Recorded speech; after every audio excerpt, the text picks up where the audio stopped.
4, 3.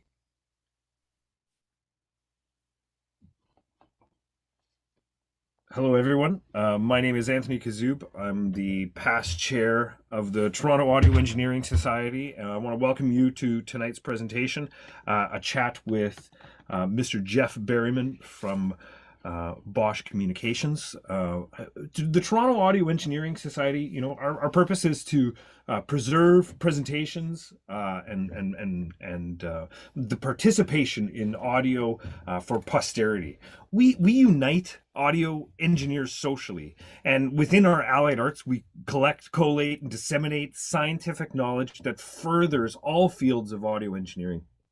The Audio Engineering Society aims to empower people of all ages through participation. Recording in progress. Thank you, recording. Got it. Thank you, Alan. It aims to empower people through of all ages through participation in a healthy, safe, and open community presentation. I hope my audio went through there because I hit the got it button. Learn audio engineering through membership, our events such as this, presentations, networking, and mentorship. The Toronto Audio Engineering Society is available at torontoaes.org. There you will find meetings, Masters of Audio, our member showcase, and a list of our previous events. All of our recent events, all the bulletins that are there, will lead you to the presentation that you're looking for. And there are YouTube recordings, and there are an archive of different videos. The Audio Engineering Society, Toronto Audio Engineering Society, appreciates the continuing support of our sponsors, Solotech, Gear Audio, Sonotechnique, Bell Media, YSL Pro, Electrosonics Canada, BRTB, Global USS, Adamson, Lawo, avshop.ca, and Q5X.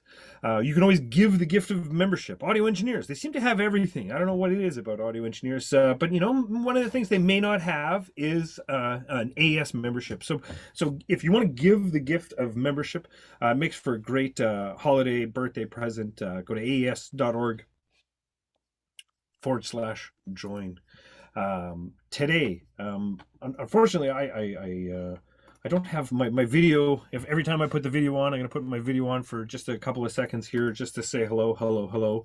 My video, I'm uploading on one computer and uploading to another, so well, I bet you that crashed the live stream. Regardless, I want to take this time to welcome a friend, colleague, mentor of mine, Jeff Berryman. Jeff Berryman is a senior scientist. I'm sure they have more than one, at Bosch Communications Systems. Jeff is, over the last 50 years, he has held a dual career in audio and information technology. His audio experience is in professional loudspeaker and sound reinforcement system design, focusing on concert touring and theater applications. His information technology experience is in operating systems and network architecture. At Bosch, his responsibilities include technology, strategy, technology prospecting, and future software, networks, and systems. He chairs several Audio Engineering Society standards teams working with media networking issues and is chair of the technical group of the OCA Alliance. Jeff Berryman, are you there? Jeff, have I got you there? I am here. You hear me? Thank you for joining us tonight. We appreciate you taking the time. We're live on the YouTube, so if you want to put questions in the YouTube, I will relay them to Jeff, so we'll get those to the night. Excellent, Jeff. Well, Jeff, I want to ask, where were you born, and what did your grandfathers do, Jeff, that made you who you are today? Where are you from? That's a heck of a question. I'm actually from Philadelphia, Pennsylvania, originally, ironically, 20 miles from where I live right now. I've gone full circle. And my father was a factory foreman and later product manager in industrial plastics and in extruded plastics, plastic tubing and plastic sheeting and stuff like that. And my mother was a radio and later retail advertising executive. And I've got a brother and a couple of sisters, and they're all involved pretty substantially in the arts. I'm the only kind of geek in the family. And my grandfathers, well, one of my grandfathers was a civil engineer who worked designing the Philadelphia Metro Transit System for his whole life, and he was a walking encyclopedia of the Philadelphia Metro Transit. So, we're riding along the street. Well, you see that block right there, in Philadelphia. See that block right there? He says that in 1913, two brothers ran a trolley line that was 3 blocks long. It went on like that. And then my other grandfather was, who I didn't know very well. He passed early. Was a paper industry executive. He ran a factory also in Philadelphia that produced fancy papers, wrapping papers and pre-printed bags and stuff like that. So, I don't know where it actually came from. I mean, I just got interested in science, by George, and I got interested in sound and loudspeakers. I was taking loudspeakers apart with acetone and gluing them back together with longer voice coils when I was in about 9th grade and stuff. And then the whole acoustics thing and the physics thing just interested me. I don't know exactly where it came from, but it did. And I kept interested in music. I was kind of an active amateur folkie in the 60s and still have an interest in that sort of music and the instruments and so forth. And then for a while in the early when I was 20 years old, I thought I was going to be a pipe organ builder because I love pipe organs, and I was interested enough to really think of it for a career for a while. Yeah. Is it so you sound like from a family of builders and somebody who has Well, they were some. My father was a tinkerer. My brother's a tinkerer. There a combination of builders and creatives. My sister's an arts planning consultant, and my other sister is a retired drama professor. So it really runs the kind of gamut. But I've always been interested in in audio in support of the arts. The kind of technology interest I have is I like to think of it as supporting the arts. Although audio has lots of other functions that have nothing to do with art, and performance and so on. But right. Performance side of it is the part that appeals to me the most. Is that how most people get into this industry? Is they have somebody who's a singer-songwriter and they do sound. Like, did you do sound? Like you said, you're extending voice coils as a kid. Were you a sound system tech? You said you were involved in theater. What was the school like for you? What was what like? School, like you said you were doing. Well, I was just a kind of ordinary physics student at the University of Wisconsin. And all these other things were side interests of mine. I mean, the weird thing is that I have a career in computing, and I've never taken a course in computing, and a career in audio, and I've never taken a course in acoustics or electroacoustics. I kind of self-taught along the way, and the education system gave me the basic knowledge that I needed. But I don't know. I mean, I didn't really start doing pro sound. I was more interested in hi-fi and stuff when I was in high school. I started doing pro sound. First pro sound work I did was in 1966 for a friend of mine's rock band when they were still in Madison, Wisconsin, when there were still rock bands were still using a lot of not very appropriate equipment to get things done, wiring speakers together using consumer hi-fi amplifiers and all that stuff. And I went through some of that. And even, of course, when I did get into pro sound, they were still using consumer and studio stuff. There really weren't sound reinforcement products per se in the early 70s when I really got seriously into it. You had to adapt things from hi-fi and studio and this and that, So then what was the heyday of audio for you? Was it after all of that mishmash when things started to standardize, or was the heyday that opportunity of improvising at every gig? What was the heyday of audio for you, Jeff? Well, I'd say the best part of my audio career was starting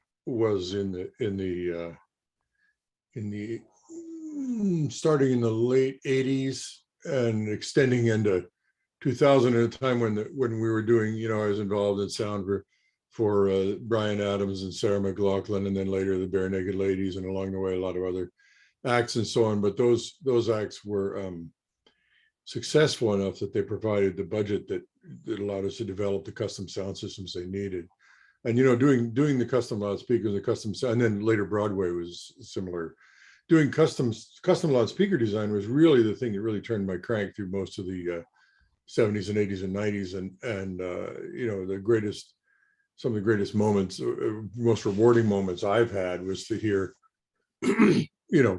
big shows with loudspeakers that I designed, or almost all of them, or all of them, and have them sound good. That's it didn't get much better than that for me, and that was, I had those moments from the late 80s through about 2000, maybe a little before that, Well, no, actually, and the theater stuff was a little after 2000. A lot of the best theater stuff.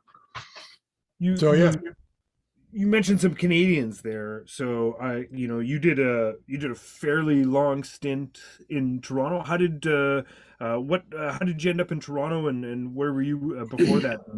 I was in Vancouver. I lived in Vancouver for 30 years, from 1970 to 2000, and we had a company we started in 1974 called Jason Sound, and it was started by I was a minority partner, and the majority owner was a guy named Jeff Lilly, who is now retired and I believe living on Vancouver Island. But we got started. He was well connected in the rock and roll business, so we started in 1974, and our first customer was Bachman Turner Overdrive, and that was in the dawn of professional sound. I was only sort of 4 or 5 years after the idea of touring PA systems even came to exist. It was kind of invented by Led Zeppelin, who needed things pretty loud, and they needed a bespoke system to do it. We never did Led Zeppelin, but they kind of started that niche. And then so we started Jason Sound, and Jason Sound existed up until about around 1999, when it was bought. Jason Sound needed more investment than it could raise on its own, so it sold itself to a company called West Sun, run by Mark Herman of Winnipeg, and West Sun was a production company that was headquartered in Winnipeg, but they had they were a sound and lighting company, and they had major operations in Toronto because they'd gotten the contract of supporting all of the Andrew Lloyd Webber productions that went on in the Toronto theaters. So they, Phantom of the Opera and on down. So anyway, West Sun bought Jason Sound, and eventually not right away, but eventually the Jason Sound operation moved from Vancouver to Toronto, and so I came with it and got there in 2000, and that was, in those days, the rock and roll side. We were doing, well, that was a heyday of our doing the Bare Naked Ladies, and also other big acts, and some of the big shows. We did some big shows. We did some of the big SARS festivals, and Live Aid, yeah. Live Aid. It was live. Anyway, I can't remember. I think it was called Live 8, the last big one. But yeah, I think there was that one too. Yeah, that was the last show I did. We did 40,000 people in Barrie. That was a fun show. And then we were doing theater, and so I was doing theater, designing speakers for Broadway shows and stuff that West Sun was supporting on Broadway. Most of those shows were produced by the famous, notorious producer Garth Drabinsky, who ran afoul of legal problems after a while, and that was a checkered story. And West Sun eventually sold itself as well to a big U.S. operation called the Production Resources Group, and by that time, we had sort of left. I went to work. John Erickson and I left West Sun and went to work, started a kind of a sound company without equipment called Jason Audio in the early 2000s, and that was a company that we did shows but used other people's equipment to do. We cross-rented everything, and then that lasted for a while. But I also started doing consulting gigs.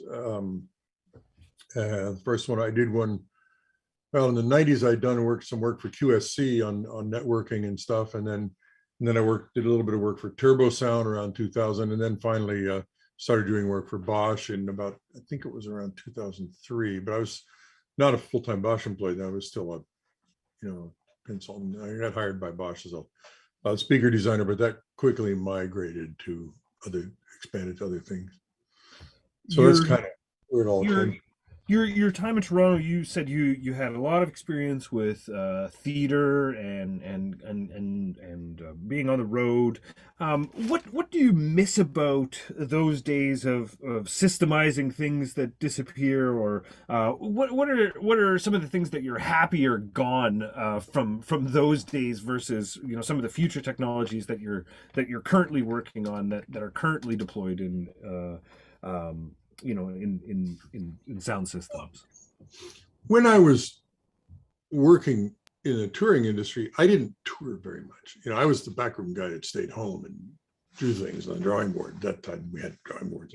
Yeah. And I would sometimes go out and join a tour for a few dates to either deal with problems or to start off big tours, or to just check to see how well things were working. But I wasn't a touring guy per se, even though I was working with a touring company. It was fun to go out on the road. It was, but your question was, what do I really miss? Well, in my case, I think that the thing that,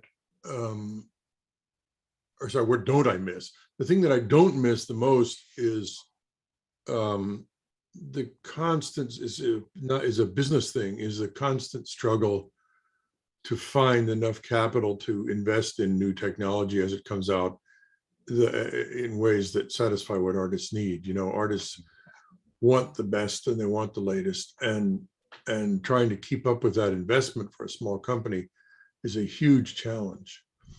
And so, if you're so small that you kind of you just have a couple touring systems, you don't have any kind of background business generating a constant flow of cash and so on. It means you have to really get really good at doing things inexpensively, but you don't want to compromise quality. Now, in a way that sometimes that's a fun challenge, but sometimes it's just a little dreary, So I think that's the thing that I don't miss the most is small company capitalization problems. That's very interesting. Yeah. Yeah, and also with COVID and people returning back to the business is the hardest part about the business. That's the best way to put it, I think. Yeah, I guess so. I don't know. Yeah, it's but gosh, the things that are the absolute peaks on the other end of it, the things that I'm thinking of 3 or 4 or 5 times in my career, where you're sitting there and there's 60,000 people, and they're listening to Bryan Adams through 100 loudspeakers, and you designed all of them and you engineered the system and so forth, and you're getting away with it. It's really working well. That's the rush. That's the big rush. Or you're sitting in a show on Broadway, with a 25 channel sound system and all speakers that I designed hidden in the proscenium and this, that, and the other thing, and having it be just exhilarating in its impact and clarity. Those are the ones that really turn your crank, I think. I want to pick up on something you said. When you're getting away with it, like even at that level, and even with your experience, like, is there still like an imposter syndrome when you have something of that scale going all the time, or is it just a matter of like trusting in everything and everyone who's involved in the productions? What does that feel like for you? I think mainly the getting away with it was a financial comment that managed to do it in a way we could afford. The actual, did I know it was good? Yeah, I knew it was good. Yeah, it wasn't. I believed in what I was doing. That was given. Yeah. So when you're talking about designing speakers, again, this was, and you did talk about pen and paper and hand drafting stuff. Sure. What are some of the steps that you go through as a component, as a box designer, to get to a point like that where you're delivering a sound system and sitting and enjoying your craft? What is it? What are the steps that what were the steps at a time like that compared to something like today? Well, I think the starting point is is very different depending on what kind of loudspeakers you're designing. Where you start from a home point of view, for example, where you start from a studio point of view, where you start from a touring point of view, where you start from a theater point of view, they're all pretty different. Um, the a common starting place for the touring systems in the days that I was working on them was to think about the sound pressure levels you wanted to achieve, the angle of coverage of the venues. There were typically arena shows we were doing that you wanted to cover, and the available truck size. And there were these trade-offs. That if you didn't have as much truck space, you had to maybe throw away half an octave of bass because bass takes truck space. So there are a lot of mundane considerations. It isn't just the golden ears stuff. Then you take all of that stuff and you put up against that the available transducers that you can buy and what they cost. And in those days, the range of available transducers was radically less than now. Mm-hmm. There was basically everything JBL made, and maybe a few other pieces, some Electro Voice pieces, and a few pieces from companies like Radian and so on. That was it.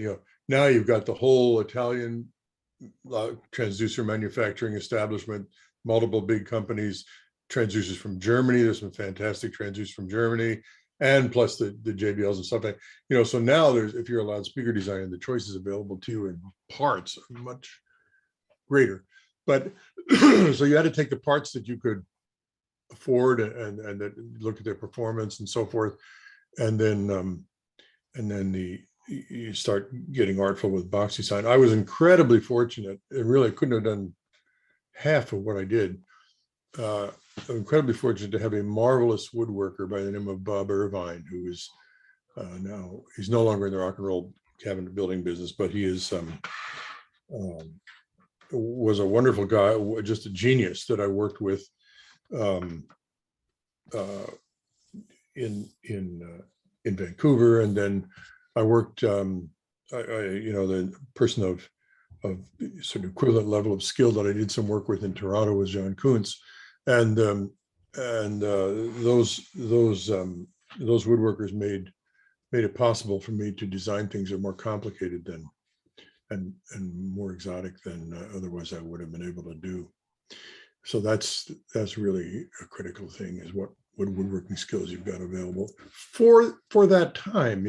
Now it's all very different with these things being manufactured in quantity and so forth, and molding techniques and stuff that in CNC that we just didn't have then.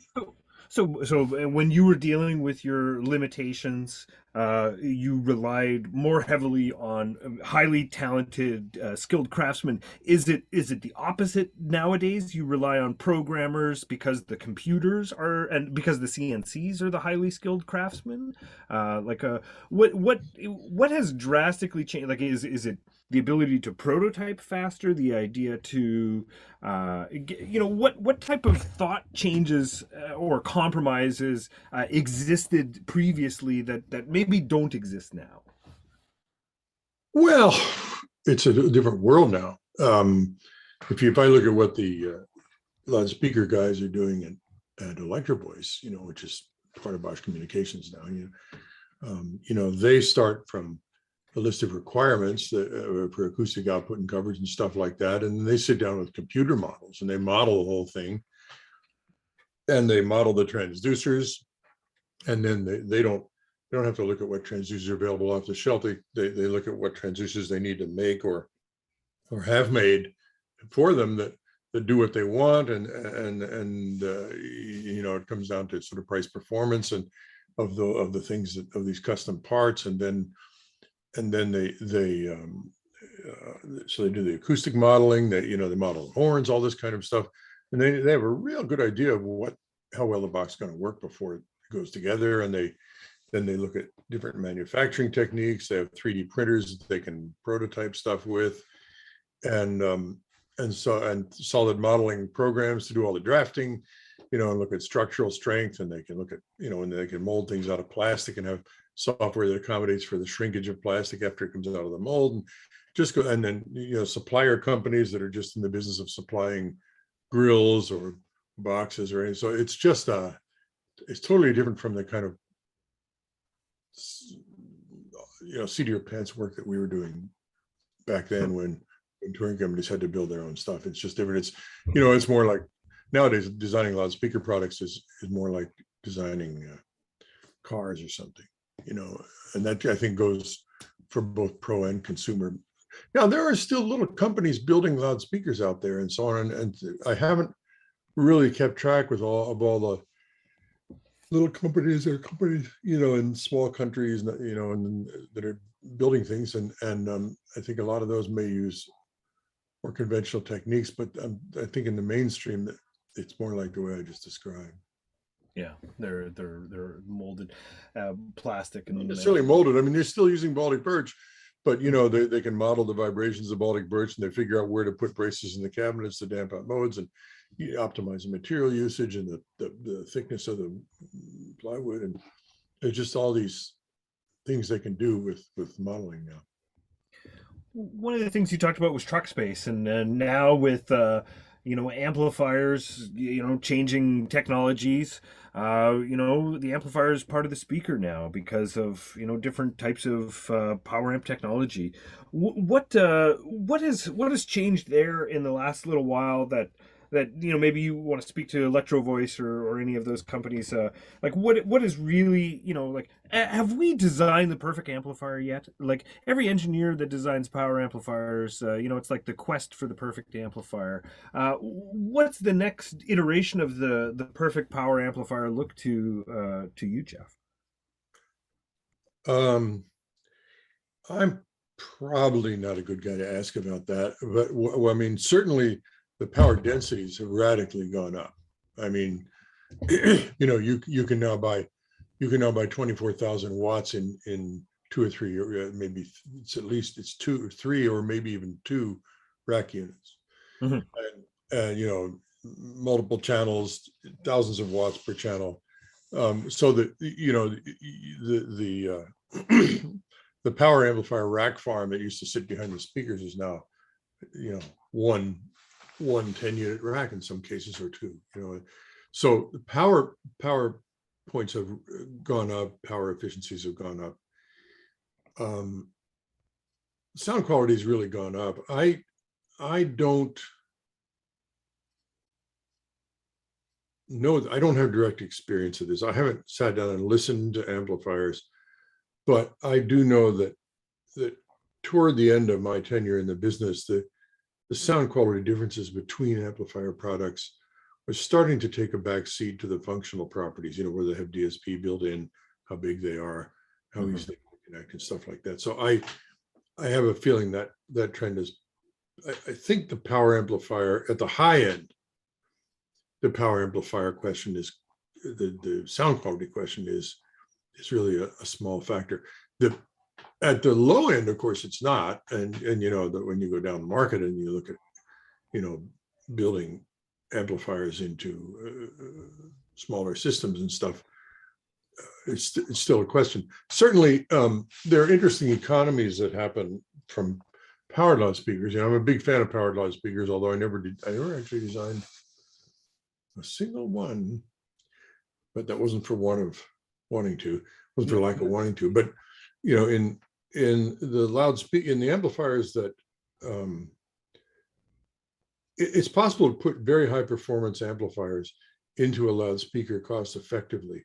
And I say that because if you sell a standalone power amplifier, you have to has to work from 20 to 20,000 hertz, and it has to be rated according to all these EIA rating standards that require it to produce tons of continuous power without overheating and so forth.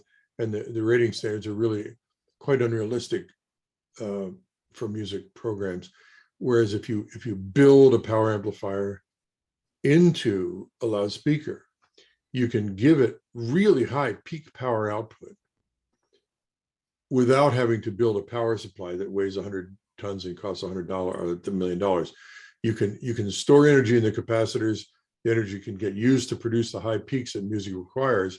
So whereas while the average power of such a capability of such an amplifier might not look very competitive if you looked at a spec sheet, the deal is that when it's hidden inside a box, you don't see the amplifier spec sheet separately, and in fact the sound doesn't suffer for it, because the spec wars that go on with power amplifiers don't really relate to what kind of power demands are placed on them by music. So you can do really cost-effective things by putting speakers into power amplifiers. Similarly, you can optimize channels of your power amplifier so not all the channels have to be good at reproducing bass if it's a bi-amplified or tri-amplified loudspeaker. So you can have channels that are only good for reproducing high frequencies, and you can have channels that are only good for reproducing bass. You can optimize your part performance and all this kind of stuff. Maybe you use different kind of technologies, like you could use Class A, B for the high end and Class D switched for the low end if you want, or switching is getting so good these days so that you can use it for everything really. So, powered loudspeakers offer, I think, a lot of advantages, and we've certainly seen that in the small speaker market, and the speakers on sticks for bands and so forth. I mean, the powered loudspeakers just sort of, as far as I know, just sort of dominate that market. Although I'm not a product manager, No, I get you. Well, one of the things you talked about briefly is, like you say, it's evened out. We're all even Stephen K. It all sounds good, and then it comes down to the other feature sets that are included in the amplifier. So what has your experience been with DSP and amplifiers? And I know this might. Well, we won't talk about the control side of it yet, Jeff, which I know you and I can talk about. But the DSP,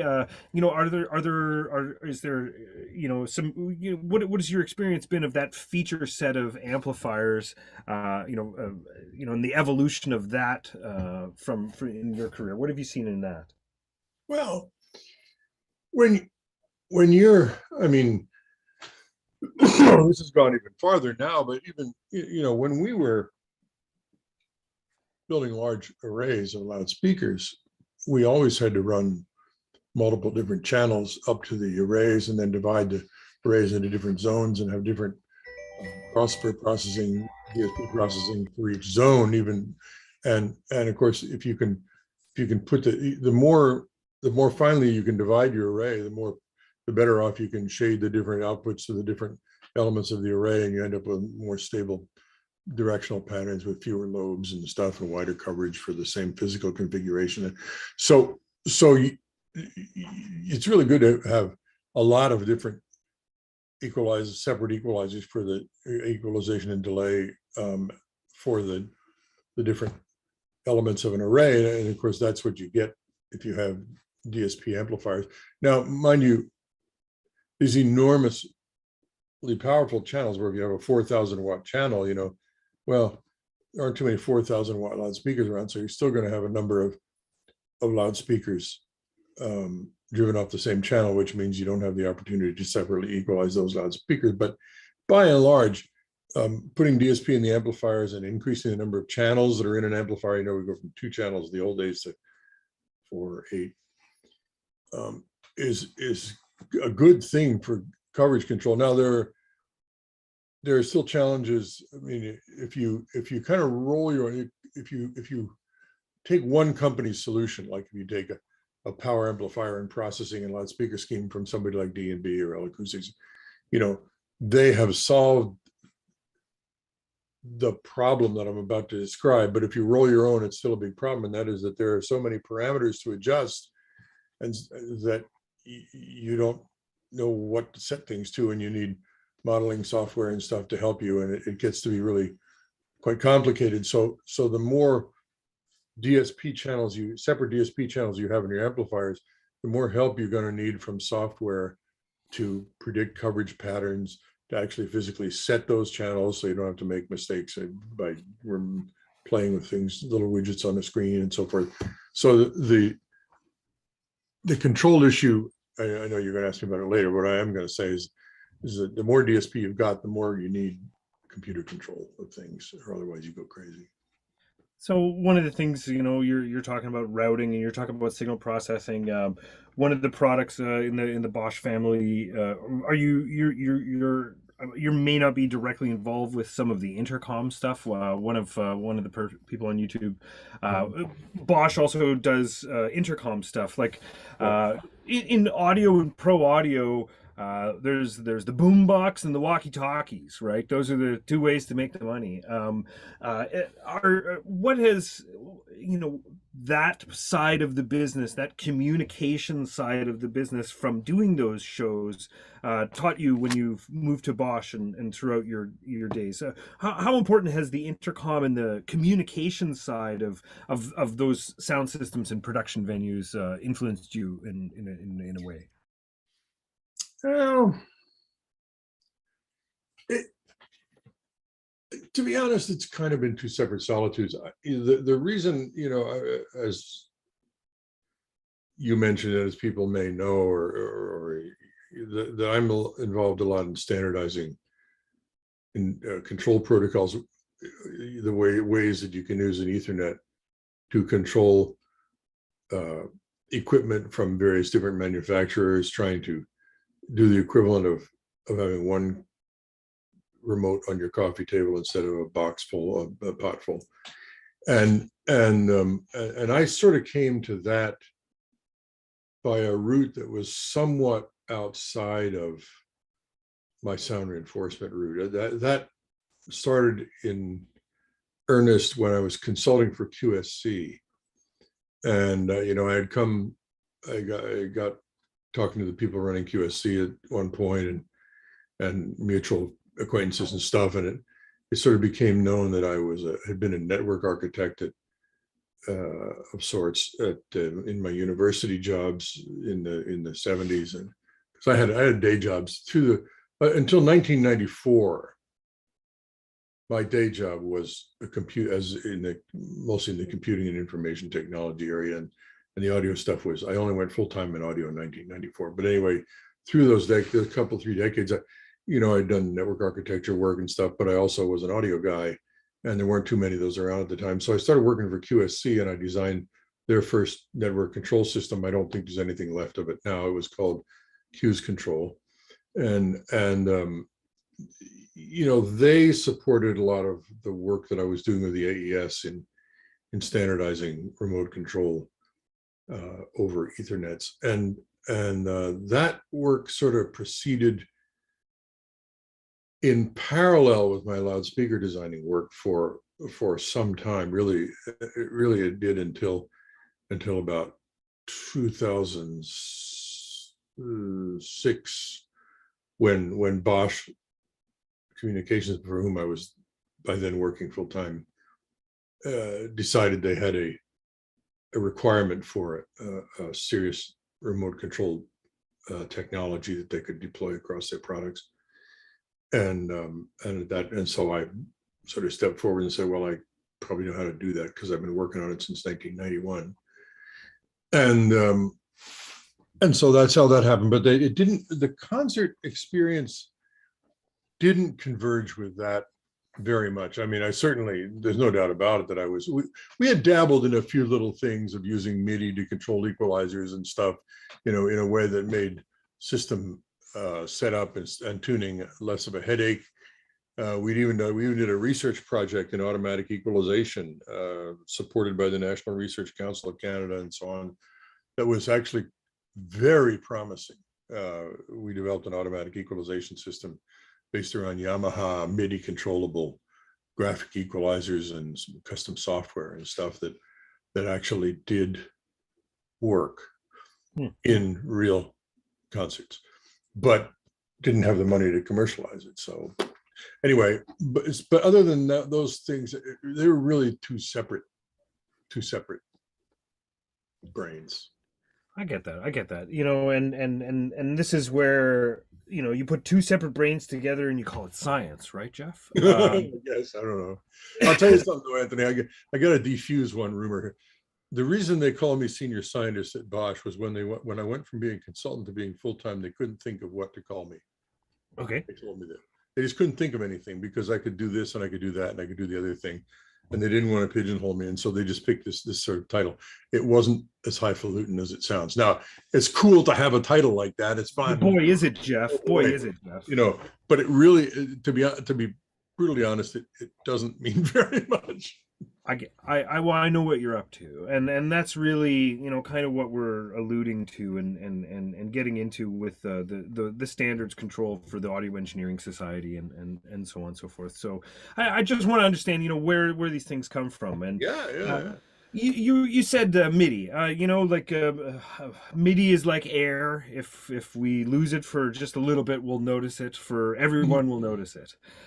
So you did some MIDI control stuff.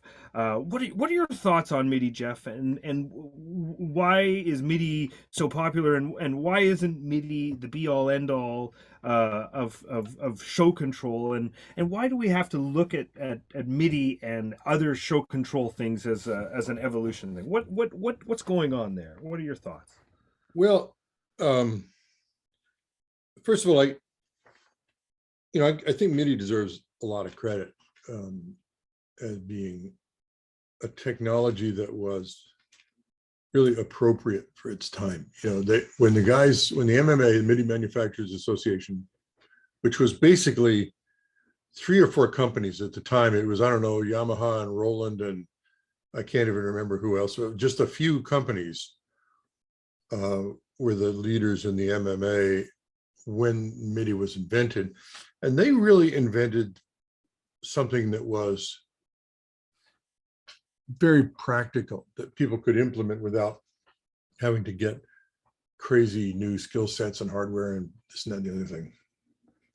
Of course, it was originally implemented for musical instrument control, and then later, largely through the wonders of Sysx, was adapted for other purposes. And one of the purposes it was adapted for was show control, and the pioneer of doing that was Charlie Richmond of Vancouver, who really led the effort to define the MIDI show control protocol. MIDI show control protocol is a series of formats that specify the contents of the Sysx MIDI Sysx command. So MIDI Sysx is a command that can transmit an arbitrary blob of information as sort of a blank slate. You can send anything you want. And so what various people have done, including the MIDI show control people, is to say, well, okay, if you want to control shows, here's what you put in the Sysx. Here's what you do to start a cue. Here's what you do to end a cue. Here's what you do to prepare for a cue. Here's this, here's that. And because there was so much MIDI hardware around and MIDI knowledge and MIDI stuff, putting the MIDI show control extensions onto MIDI was just the only practical thing to do at the time. If you wanted to send around some show control information to make curtains go up and down, or set pieces move around, or smoke generators turn on and so on, you could either use DMX, which was the lighting control protocol, or you could use MIDI show control. And DMX doesn't have this ability to transmit arbitrary data as much. It basically just sends around lighting dimmer levels. So that's a little limiting. MIDI show control is more flexible, it's command-based. And so, DMX isn't command-based. DMX is just a repeating cycle of sending out dimmer levels. Here's dimmer number 1, dimmer number 2, dimmer number 3. Right. Yeah. It's like a crane. It's over. Yeah. But so people did that with MIDI show control. And the problem, I found my way, and this is a sort of another side thing. I found my way into the show control. Briefly, I was in the show control business from about 1983 to 1985. And at that time, I was working at Jason Sound in Vancouver, and I got together with this very wonderful and charismatic, now deceased person named Damon Wooten, who had previously worked for Charlie Richmond in Richmond Sound Design on MIDI show control projects. And we started a MIDI show control company called the Golder Group that in its brief life did some really big shows.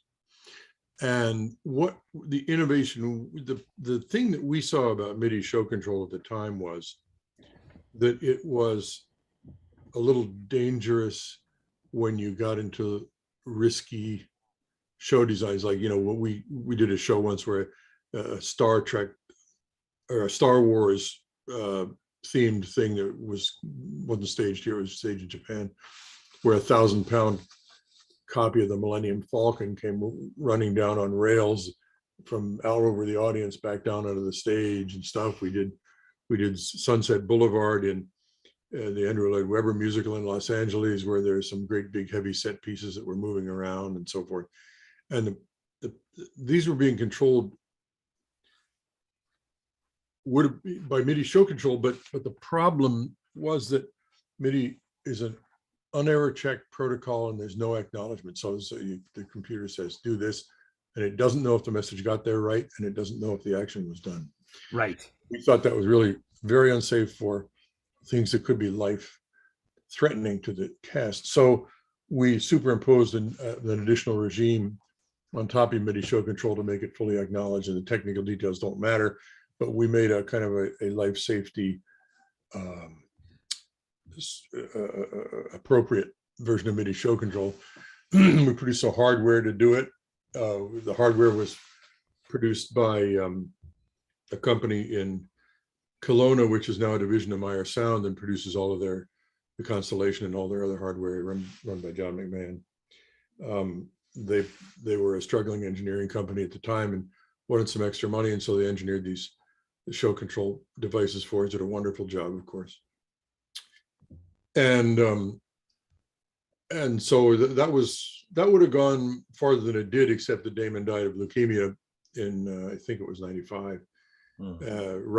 Pretty much right before the biggest show we ever did was staged. He never saw it. So that put a stopper in that one, and I kind of just let that one go at that point.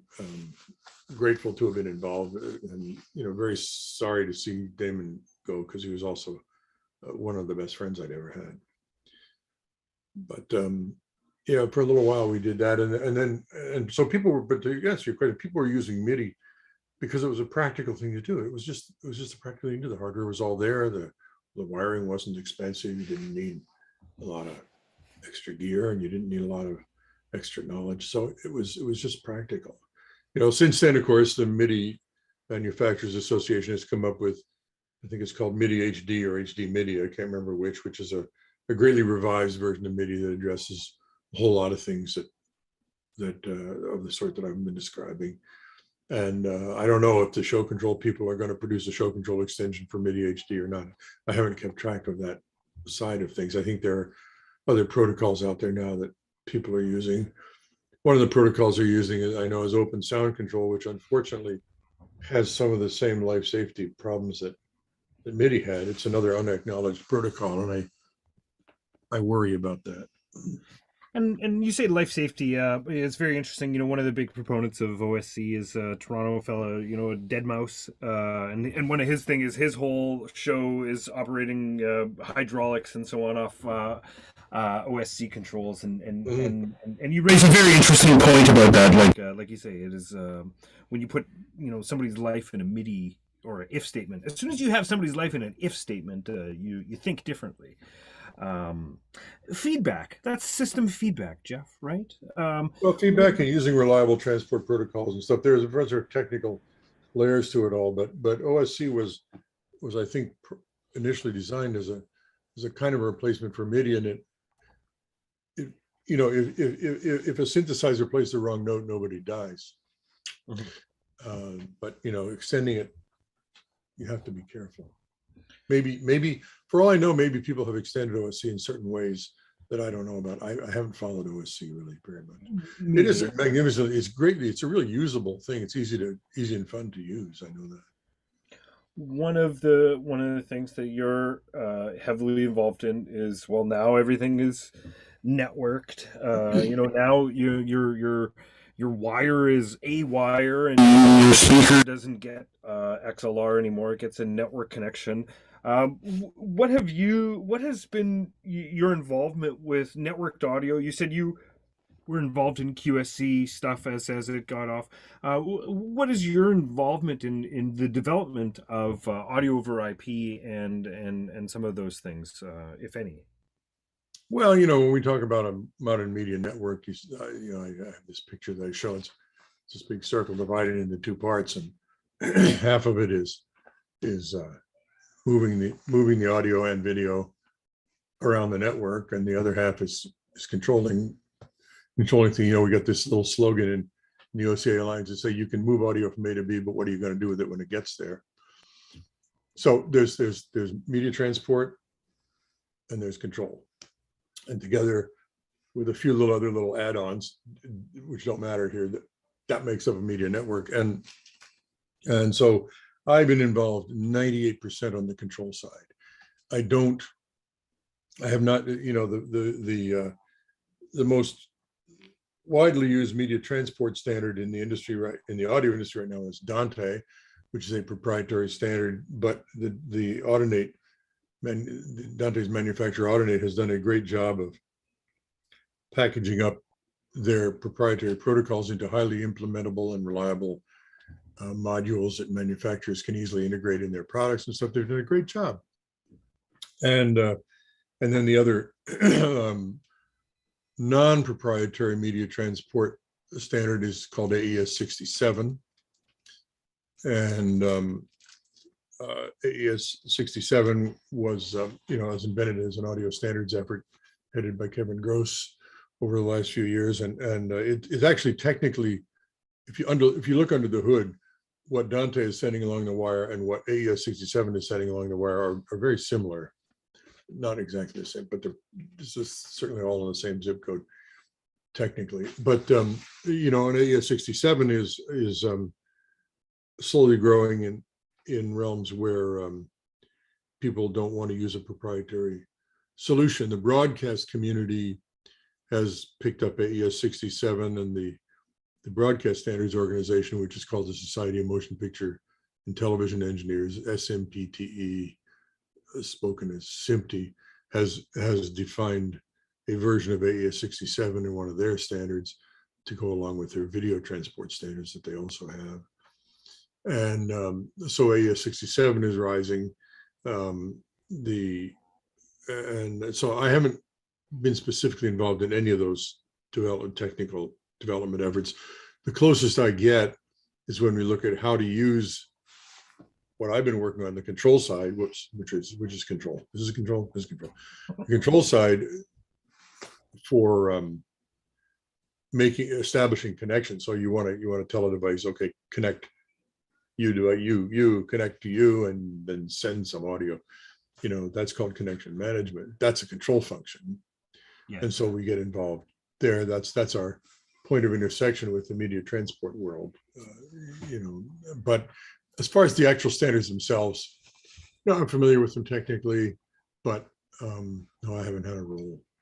98% control, and that takes us to, I guess. Well, were you involved in AES 24 that was deprecated, or was that yes. before your time? Well, that's a history. Going back in history, the story there is that somewhere around 1990, excuse me, there was a very nice man in the AES by the name of Bob Rogers, who was an engineer working for Altec Lansing. And Bob was forward-looking and practical-minded, also a musician, actually. I think he was a bass player.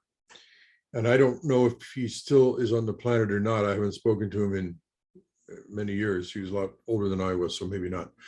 But Bob Rogers thought to himself that, gosh, we really need a standard for controlling devices over RS-232 serial links, or actually RS-422, which is the kind of the industrial strength version of 232 over RS-422 links.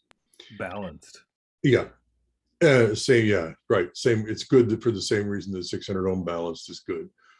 And so this is around 1990. So he drafted this standard called PA 422, and it was based, I believe, on some internal standards that the the IED Corporation was using. The IED Corporation, now a part of Atlas, specialized in large paging systems for airports, and they were, or maybe still are, the world leader in airports. I think there's a lot of competition in airports these days. Anyway, Bosch is in there too. IED was early, very early in computer control. They were pioneers for sure, and they used the standard. And Bob Rogers took it as a serial link standard, and Bob Rogers took it and made it into a standard. And a few of us, computing type, primarily Bob Moses, who was worked for RAIN at the time and was computing aware, and a bunch of other. We looked at it and went, "Gee, you know, this isn't." With the coming world of Ethernet and everything like that, this isn't really the thing we want. And Bob was very supportive about it. He said, "Oh, that's fine." He was a very affable man. He said, "You know, if you want to do something fancier, that's fine. This is just what I did." And he had this fantastic effect of starting the ball rolling. So we convened a group in the AES, standards organization, to create a control protocol.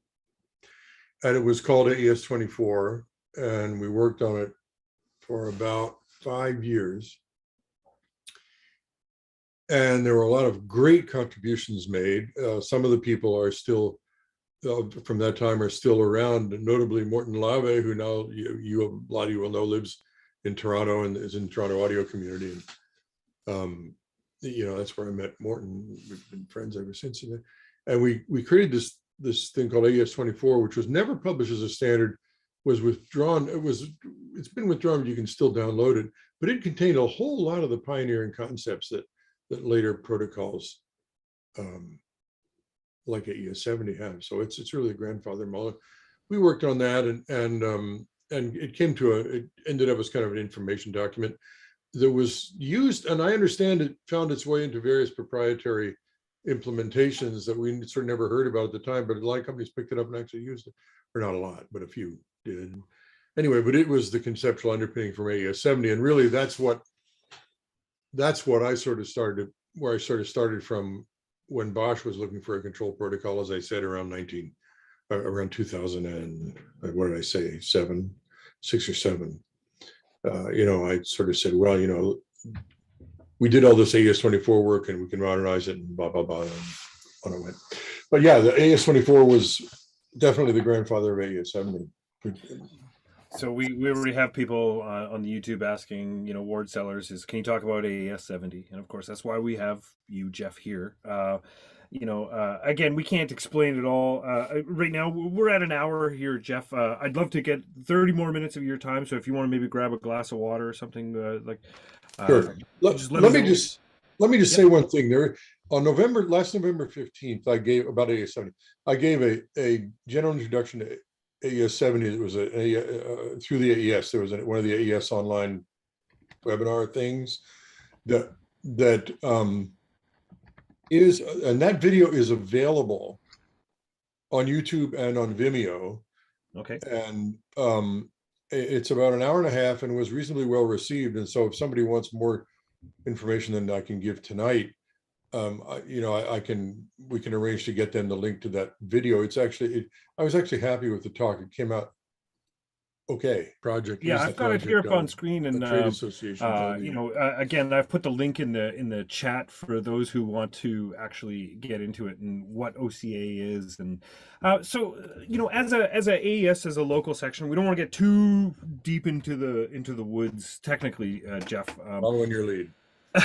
So, you know, the average person, they've heard of MIDI, and they've heard of Dante, and they've heard of, you know, this thing called Ethernet. But again, you know, you say there's this, you know, okay, well, now that the audio is on the network, well, what do we do with it? You know, from a 1,000-foot point of view, like from your average person that goes to a gig or sets up a sound system at a show, like what can AES 70 do, and what is kind of like the big overarching objective of something like AES 70? Well, it's actually pretty simple. You know, AES 70 aims to allow a computer and a person running that computer, like that are running a system controller application, to do everything to a device that you could do to that device if it had a full front panel of knobs and switches and stuff. So if you imagine it, you know, I don't know what, think of a mixer, you know, it's got 600 controls on the surface or something like that, switches, knobs, indicators, this and that and the other thing. And you can reach out with your hand, and a traditional one, you need to turn every knob or flip every switch, push every button. And the goal of AES-70 is just simply to allow that same level of functionality over a network. So AES-70 says how a device can present itself to a network in a way that makes all of its control features available. Whatever used to be on a knob can now be done through a series of bits on a network instead of by somebody reaching a knob. Now, mind you, I do have a little picture that shows a Pultec vacuum tube equalizer with a robot arm turning the knobs, and the robot arm is connected to a network. But that's not the way AES-70 works. But that is the way you can think of it. It just allows, it's a virtual front panel. It allows controllers to do everything that a real front panel can do. No more, no less. And when you have these virtual front panels, like again, you're talking about the evolution of audio equipment, where you know they are starting to lose the front panels, or the speakers, you know, 600 feet in the air or 2 kilometers away type of thing, and they need to actually be connected one to another. There are a couple broad categories of like sensors, workers, actuators. Like what are like part of the control protocol and naming things and labeling things and arguing about where things get contained. How did AES-70 kind of contain itself in terms of grouping these types of controls together, Jeff? Well, a couple answers to that question. One of the things we did when we designed AES-70 was, when we started off with AES-70, was you said, well, as much as possible, we want to make the functions of AES-70 intuitively understandable by audio people. So we're not going to have or at least we're not going to have normally a function called floating point decibel value. We're going to have a function called gain control. Right. In other words, and so AES-70 is defined in terms of a fairly large repertoire, probably 120. They're called classes that define familiar, for the most part, familiar audio things, you know, limiters and compressors and equalizers and gain controls and delays and switches and VU meters and lights and then extending out to a few non-audio things like temperature sensors and things like that. And then there are some more exotic, more software programmer oriented constructs that are to help organize those into groups, but I won't get there. But there are ways of having groups like subgroups and masters and all that kind of stuff. All that stuff is in there, and it's all as audio-like as we could make it. Yes. Conceptually. And I haven't told you what the bits look like along the wire, but what I'm saying is when you read the documentation, we hope that that most users will go, okay, this is a gain control. I know how to do this. And you know, here, okay, now I've got a stereo mic preamp. I've got an 8-channel mic preamp. Okay, I need 8 gain controls, 8 phantom power switches, 8 polarity switches, and all those things. You can find those things in the OCA, in the AES-70 repertoire of functions under those names. So let's go back to Jeff in the heyday, and your super system sound system designer. What is available to you now, or if a device was fully populated with AES-70, what kind of control feedback would you have now that you would have ultimately dreamed of in your early days of sound? Like what kind of dreams is this fulfilling with a full implementation on a loudspeaker sound system now? Well, one of the first ones is you can pretty readily find out if everything's working. That's a real big deal. I talked to Jody Perpick, Brian Adams' sound man, with whom we've worked for decades, and he says, well, I'd love to have a screen at front of house which is blank unless something's broken. Right. And it'll show up on screen. Right. And just finding out if it's all working. And you talk these large number of channel sound systems, it's big arrays with millions of power amplifier channels and this and that and the other thing, or front end, if you talk about mixers and this and that, just discovering that there's a signal missing somewhere or something like that, that's a real big deal to me. Yeah. So if you want to start there, then from there you can go into various different things, like you'd like it to be really easy to configure and use mutes, right? So you can turn off everything. Right. I want to turn off the left side. I want to turn off the right side. I want to turn off the subwoofers. I want to turn off the left subwoofers. I want to turn off all the tweeters. No. So again, setup and commissioning and so forth, and then a little more sophisticated when you're operating, you want to find out if anything's overloading. You want to find out if your gain structure is not working for you. So that includes microphone preamplifiers and power amplifier outputs, and maybe an intermediate processor somewhere. And then beyond that, the other thing that you want is, we mentioned before that things like these DSP power amplifiers have hundreds or thousands of parameters.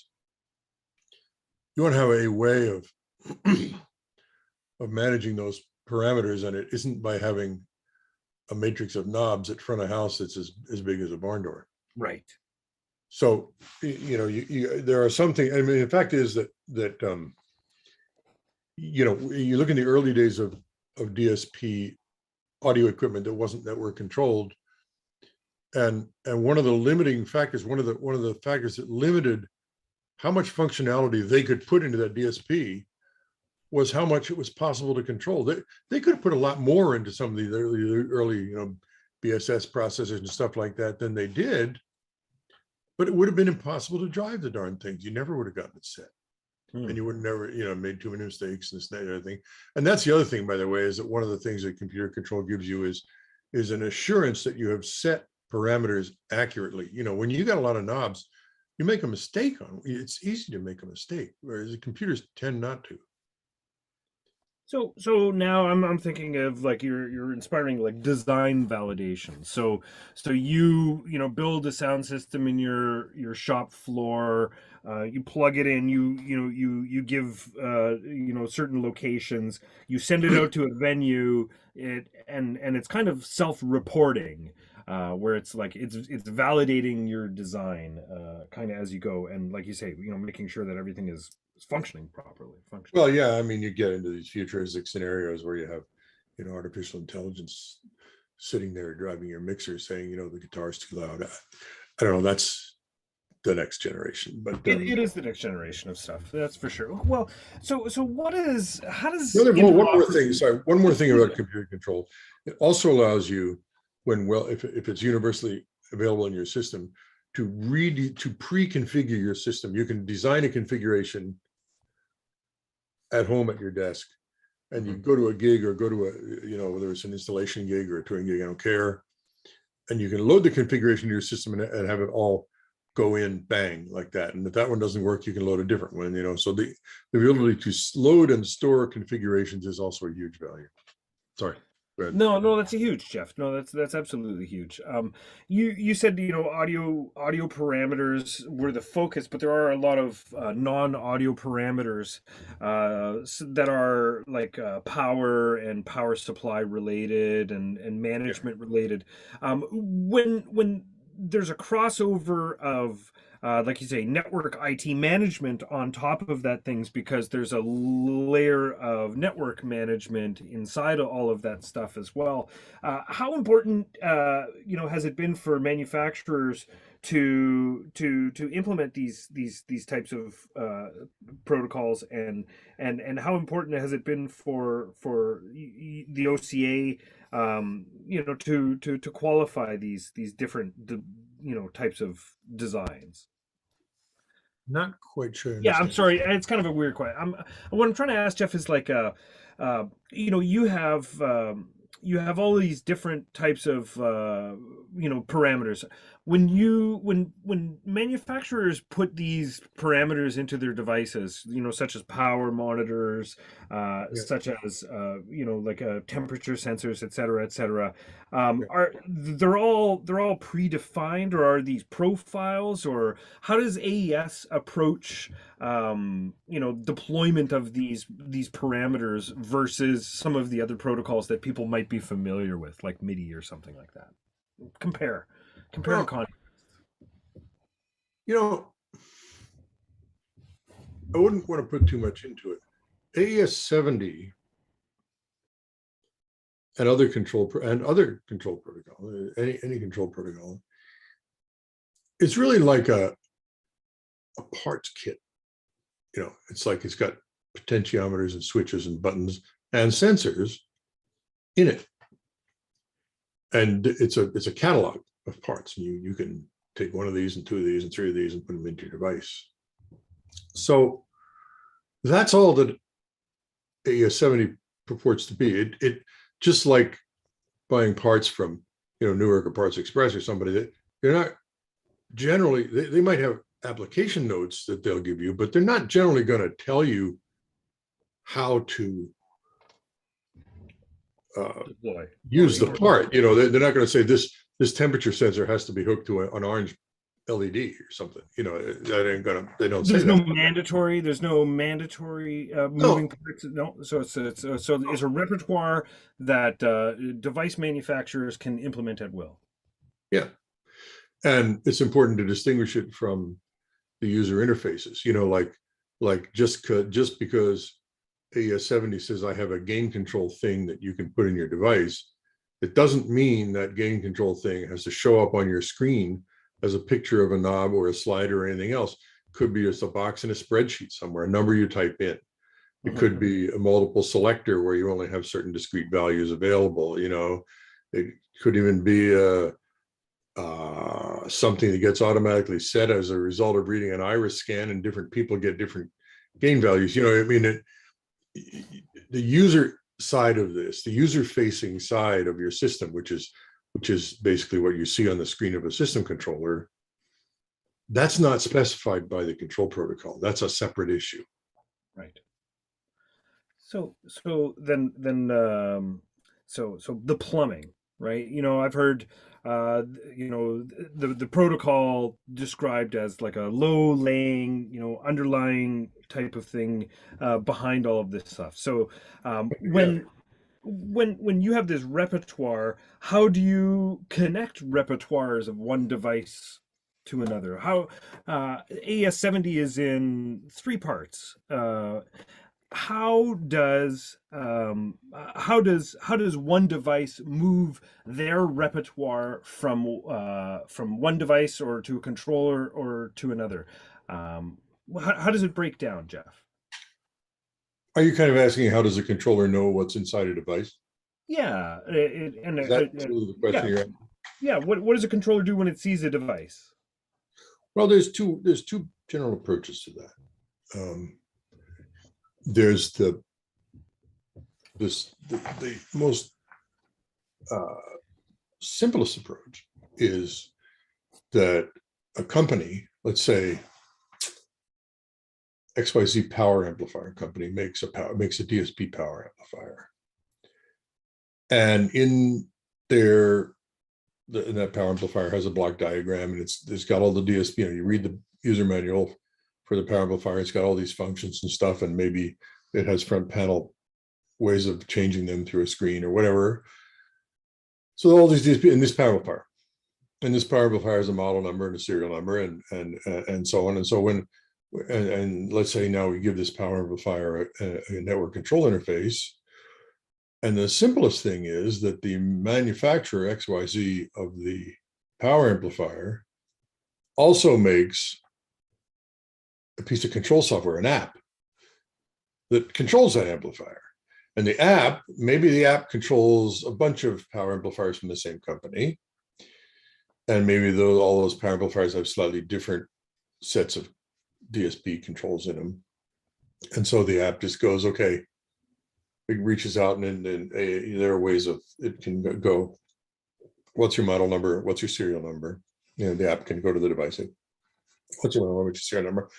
Gets back the answer, goes, oh, okay, you're one of those. All right, therefore I already know what your control layout is, what your block diagram is. I already know all the little magic codes I can use to access each element.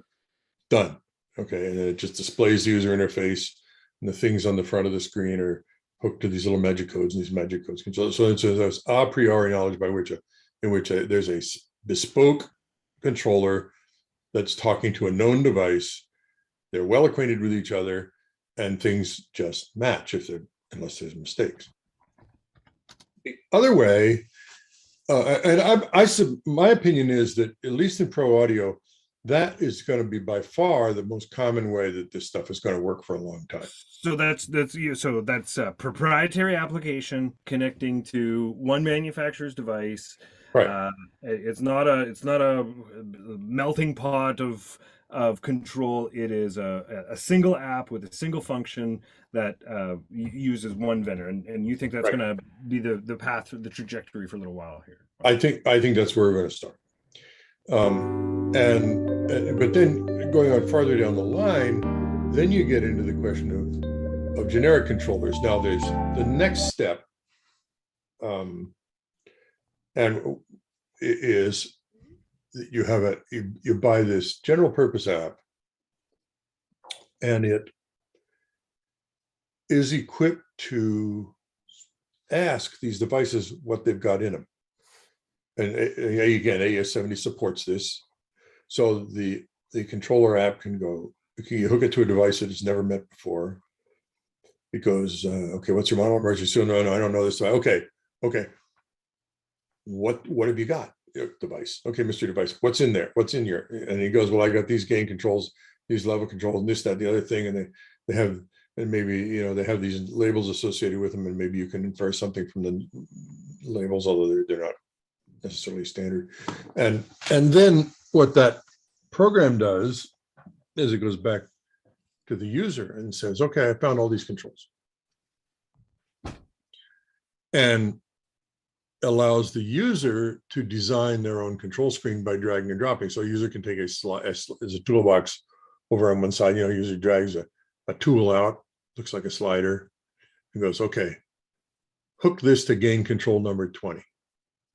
Tells the app, yeah, it's okay. So from that point on, whenever the user uses the mouse to move this slider, the device's gain control number 20 will go up and down.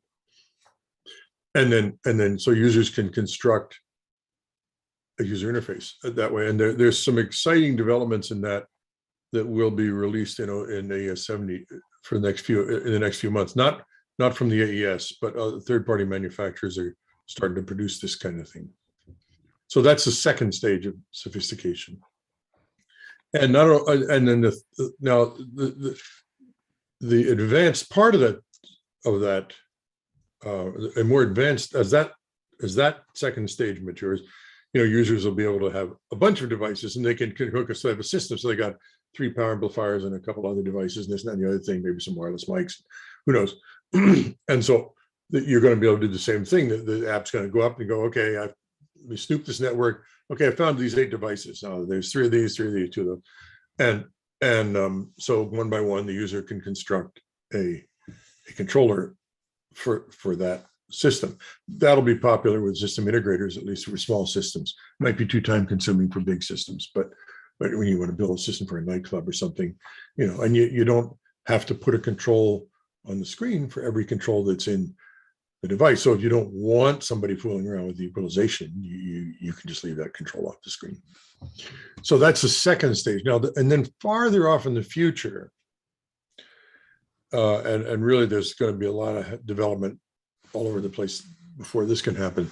There's this sort of imaginary situation where you can put a whole bunch of artificial intelligence into your general purpose controller, so it can just hook itself up to a system and snoop around and figure stuff out and this and that and the other thing, and maybe ask you a few questions. Is this a church or a performance venue or a stadium?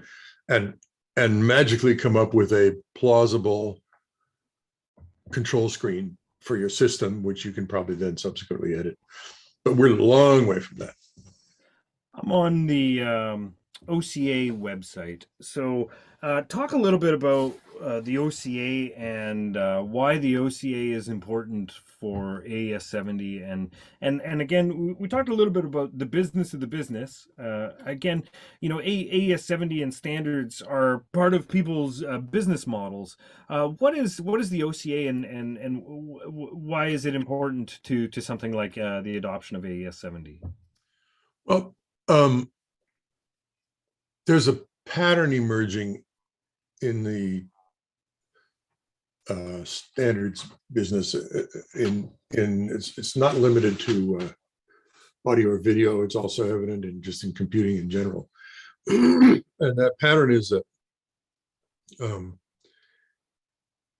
standards organizations all by themselves cannot develop standards fast enough to serve the emerging needs of the market and to serve new technologies and stuff like that.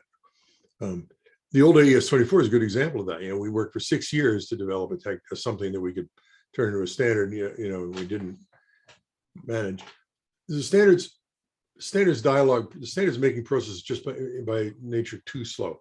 So the pattern that's developing is that trade associations of companies, motivated companies, these companies will band together and produce specifications, which they can then give to standards organizations, and the standards organizations can tweak them and poke them a bit, and then publish them as formal standards. The AES is an accredited standards organization. That means it has status with ISO and IEC and all these other formals, and ANSI and all these other formal standards organizations. And when the AES publishes a standard, it has some weight and there's some assurance that it has been subjected to a particular kind of editing and a consultative public process and blah blah. It has some stability associated with it and so on. So AES standards have some weight, but the faster way to develop these standards is not to have the standards organization develop them. It's to have a trade organization, which moves at industrial pace, not institutional pace, develop these standards and then give the standards recommendations to organizations. That's how AES-70 came into being. That's what we set out to do in 2011. We started, Bosch and 8 other companies sat down to finish the original specification of what became AES-70, and with the full intention of handing it off to a standards organization when they were done. And the AES was the obvious one to give it to, and that's what happened. And so the first AES-70 was given in as a draft form to AES in probably 2012 and was published in 2015. Or maybe it was, I can't remember the time. It was published in 2015. I can't remember exactly how long maybe 2013 was when the AES got it. But that pattern of a fast-moving trade association with people working in industrial pace, developing these drafts, giving it to a standards organization, that's an emerging pattern. And I can point to several other cases in the world. So OCA is a bit, so we started off, we called the technology open control architecture, OCA. We started the OCA Alliance. We developed this OCA technology and we gave it to AES, and they standardize it as AES-70. The naming is sort of like, initially, at least the naming was sort of thought to have the same relationship as MIDI does to AES-10. You know, AES-10 is MIDI, MIDI is AES-10. MIDI was developed by Yamaha and two others or something, I can't remember, and eventually given AES. Now it's got an AES number, but it's still MIDI also. Now, since then, the OCA Alliance has broadened the definition of OCA to include not only AES-70, but an ecosystem surrounding AES-70. So the OCA Alliance is now producing material, and the OCA Alliance members are contributing open source material and stuff, things that will never be published by the AES. So, but AES-70 still will be, but this supporting material, training material, tools, all kinds of stuff will be produced by the Alliance in support of AES-70 and AES-70 users. So OCA now has been sort of identified as an ecosystem, of which AES-70 is the centerpiece. It's really cool to see, Jeff. Like it's quite the evolution, it's quite the life's work there. You know, it's grown even since my time involved in it, and it's still growing into other groups. You know, I know that, you know, like you say, there is NMOS as well, and connection management, and certain things that were missing in MIDI. One of the big things that AES-70 has is connection management. Could you speak a little bit about the evolution of connection management as a control function as well, and what connection management, you know, plays in terms of a control architecture as well? Yeah, sure. When the path of networkification of media systems seems to be like the as media as a particular application area, like you know, sound reinforcement or broadcast production or a venue sound, whatever.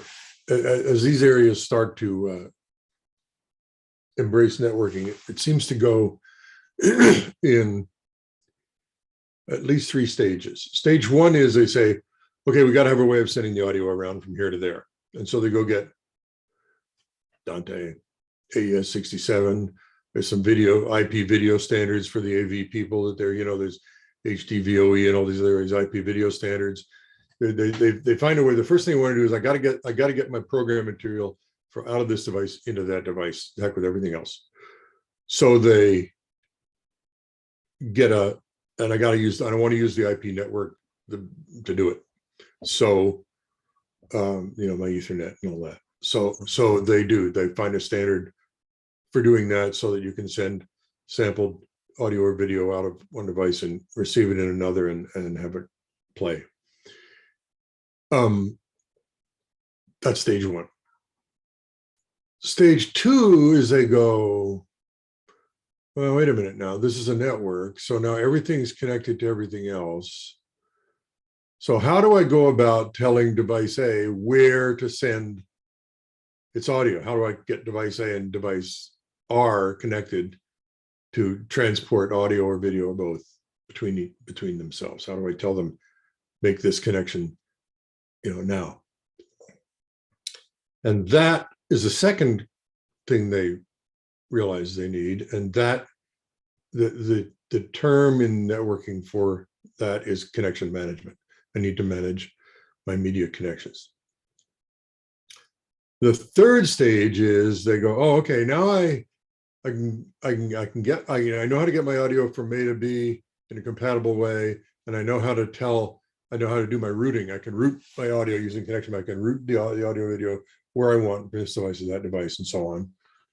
But oh gosh, you know, now I want to use my controller to change a gain or to mute a channel or something.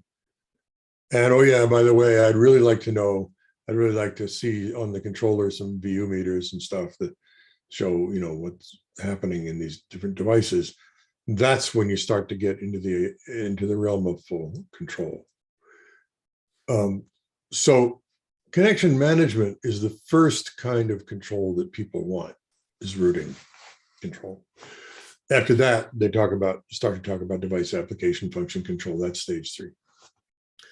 So to talk specifically about connection management, in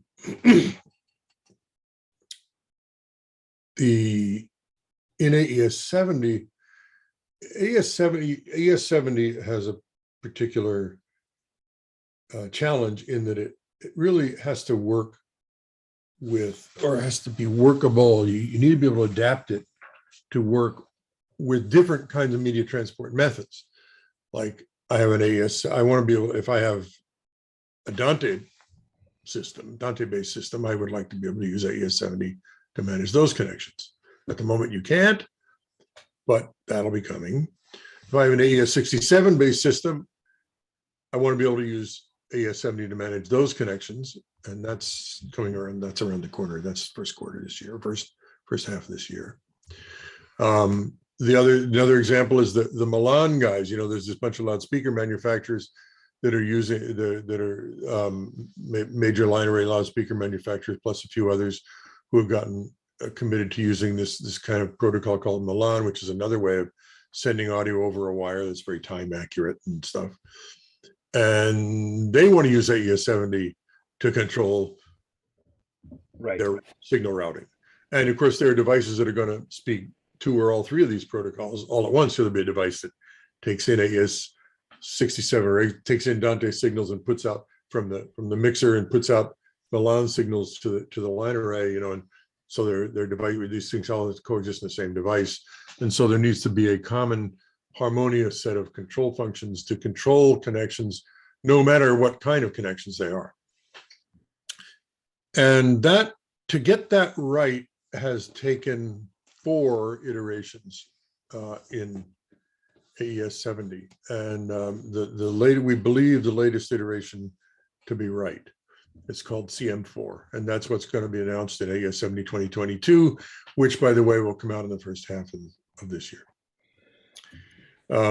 The current AES-70 stuff around uses what's called CM3. That's what was in the 2018 version of AES-70, and CM2 was in the 2015 version of AES-70, and CM1 was a pre-standard version that never really hit the street, so there's no real CM1 in the wild. So, and the features of these connection management, without getting too detailed, the problem is that connections these days are they're not simple wires, they're multi-channel connections. It's like having a multi-pin connector, right, in the old analog day. Yeah. And so that you have a multi-channel input, a multi-channel output. Once the channels get inside the device, they have to go to different places inside the device. So there's a mapping function that goes on. There's error management to be done to make sure the connection management works. And there's also digital stuff about matching up of sampling rates and all that, because you can have different kinds of digital signals, you know, even within the same standard. Even within AES-67, you can have different sampling rates. So all those things have to be matched up. And then there's also other things on top of that, like, for example, if the power fails, if you have a multi-channel device talking to another multi-channel device, if the power fails, you don't want to have to start over defining everything from scratch. You want the device to come up doing more or less what they're doing before the problem happened. Because there's all these ramifications to this that mean that the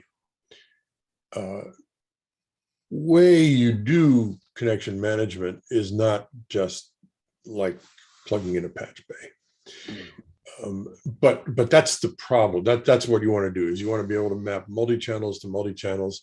You want to deal with all the clocking and synchronization and sampling issues in a rational way. Does that answer your question, Anthony? Jeff, it does, and you know, and it brings to just to how complex the subject is, and the reason why it. I think we need to align with thinking on things. You know, in terms of the AES, we'll wrap up here, Jeff. We'll take the last 5 minutes here. You know, my experience with the AES and with standards is well, I read a standard so I don't have to reinvent the wheel. What can you maybe say to a lot of our members are purchasers, they're system designers. What can we do as AES members to encourage adoption of this type of standardization and this type of not reinventing the wheel? And what advice can you give to our members who are looking forward towards the networkification of all of their network streams? Well, that's a great question. We've been doing a bit of soul searching in the OCA Alliance. I'll be honest with you, the rate of adoption of AES 70 has not been stellar. I think I forget how many devices. I should have had this number before I started. The website of the OCA Alliance has a list of all the OCA devices that are out there, but it's fewer than 100 at the moment. Dante, on the other hand, has sort of like 3,000 licenses, 3,000 devices out there, something 3,000 products. So we've been wondering about how to get adoption rates up. And there are, from a customer point of view and from a manufacturer point of view, there are two different answers. The manufacturers, the customers, let's go customers first. Customers want to be able to hook together all kinds of different devices and have them all work together nicely. They want the same kind of ease on the control side that you get from the fact that a 600 ohm XLR input usually talks pretty well to another 600 ohm XLR output. Doesn't matter who makes them, and people would like that same kind of flexibility with both media transport, like Dante 867, and with control. While it's never going to be that simple, the general word for what people want is interoperability. It means that company A's gadget and company B's gadget play nicely together and can be controlled by company C's controller.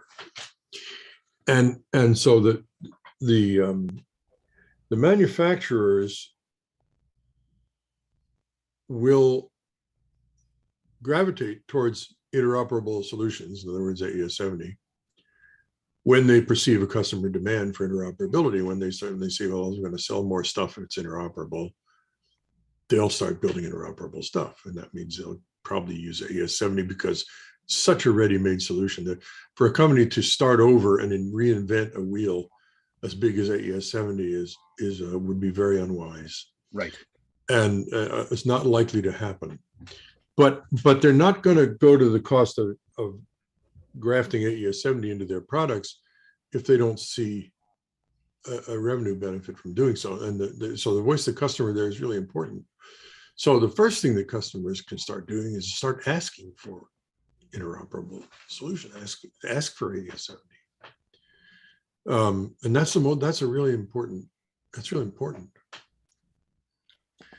If you're a builder of a device, what we're realizing now, if failing allowed customer demand for interoperability, the way for us to sell AES 70 is increasingly going to be to just point out how much engineering they get for free if they adopt AES 70, and some oncoming third-party products will really underscore that. That's just, again, it's too big a wheel. You don't have to reinvent this wheel. If you want to add remote control to your product, just use this solution because it's the cheapest way to do it. And so the message is quite opposite on the customer side and the manufacturer side. And that's tricky, and it takes a big company. Again, Bosch, your employer, allows you to do this type of standards involvement. So Bosch's products are listed on there. I saw some Atom or Intercom frames and stuff like that. Obviously, a company like Bosch doesn't do anything unless they see a value in it. What does Bosch's role in the OCA and the promotion of these types of standards bring to the table, other than your seasoned time and oversight to the verbiage of what goes on in these things? Well, certainly Bosch pays for my time, which is a lot, and they pay for other people's time, like Ethan Wetzel's time, another guy in Bosch that does a lot of work with the Alliance and so forth, and Bill Scott, my boss, is president of the OCA Alliance. And Bosch also pays for my involvement in the AES and various, I'm chair two committees. I'm vice chair of the AES Standards Committee, and Bosch is paying for all of that.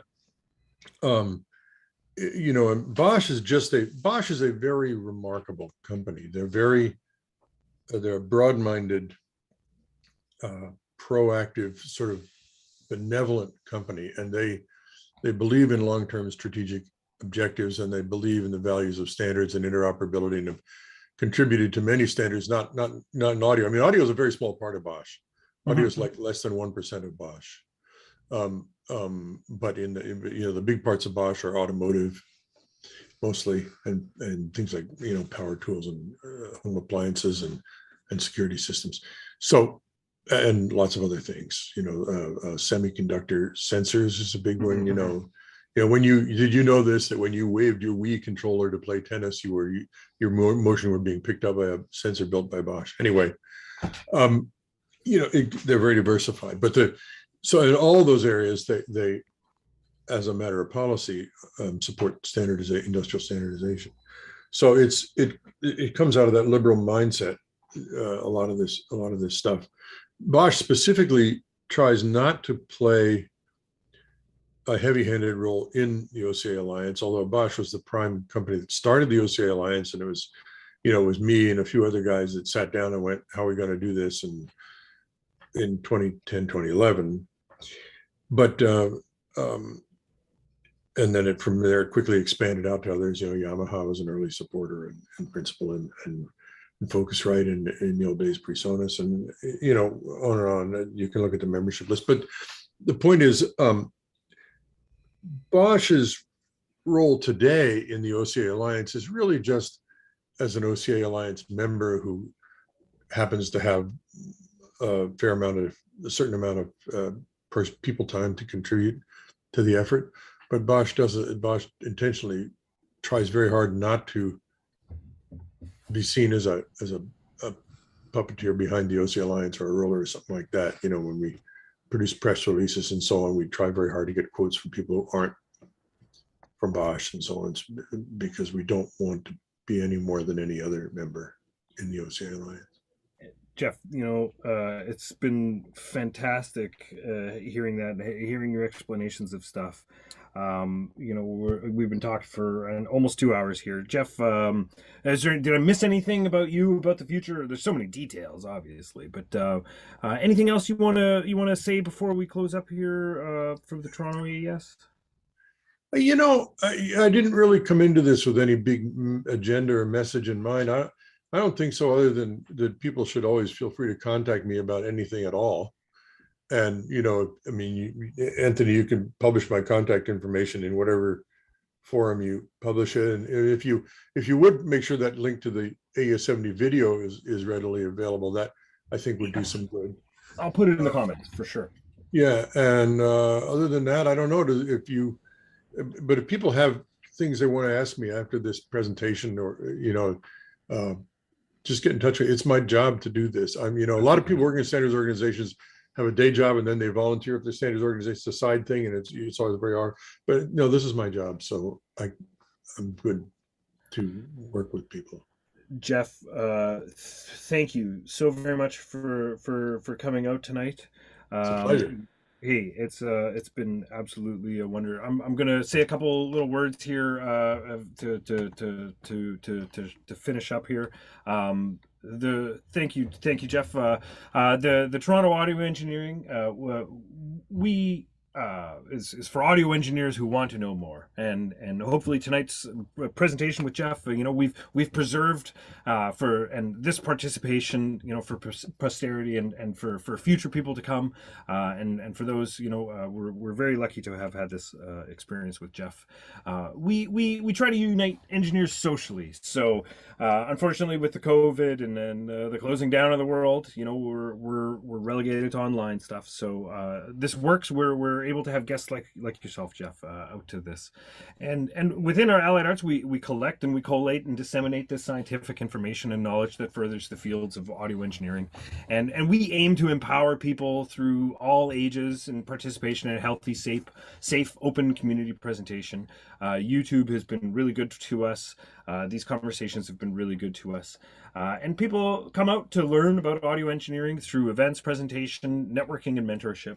The Toronto AES is torontoaes.org. There you'll find meetings, events, Masters of Audio, our member showcase, our recent events, links to previous videos. Again, we'd like to thank our sponsors for their continuing support. Local trusted vendors and suppliers: Solotech, Gear Audio, Sonotechnique, Bell Media, YSL Pro, Electrosonics Canada, BRTB, Global USS, Adamson, Lawo, avshop.ca, and Q5X. Thank you, everyone. Have a